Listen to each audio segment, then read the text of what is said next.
rate, Mary Mackert, our next guest, was then a child. She wasn't removed from the sect, but decades later she left on her own.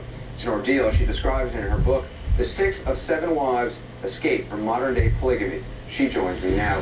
Mary, as you hear these representatives of the FLDS, and as you hear the polygamists themselves talking about that there's no abuse going on, what do you think? What do you think is really going on?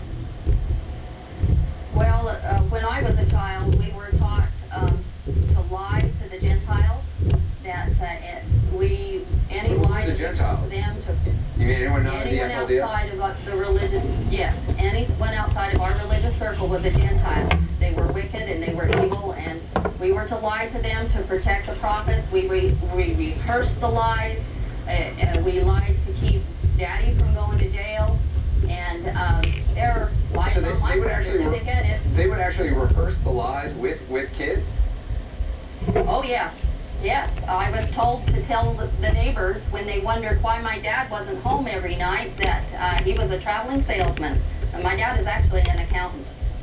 Today's ruling, though, basically says, look, that the FLDS belief system in and of itself doesn't constitute abuse, even though they may support the notion that minor girls can get married, can have babies. They say just because they have that belief, that doesn't equal abuse. From your experience, is abuse widespread?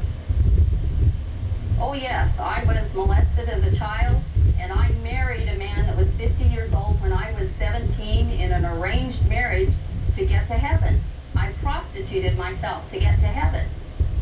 It was interesting when Larry King was interviewing some women who are currently in the FLDS sect and asked them, why do you believe in polygamous marriages? They said, well, there's not enough good men around. But it seems like there's plenty of men in these compounds. In fact, the younger men are sometimes kicked out, and there's this whole group they call the Lost Boys, who are former members of the FLDS Church who have been kicked out for one reason or the other, so that older men can marry these younger women. And that's true. That's true. My youngest brother was told that he'd have to go find him a wife out in the world and convert her and bring her back, because there weren't enough women to go around.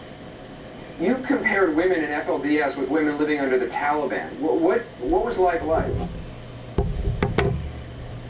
You are taught to blindly obey, to never question authority, and if your priesthood authority tells you to do something that's wrong, God will hold them accountable and not you. And you grow up not knowing how to make decisions or how to be responsible about the decisions you make. Mary Mackert, I appreciate your perspective tonight. Thanks for being with us. You're welcome.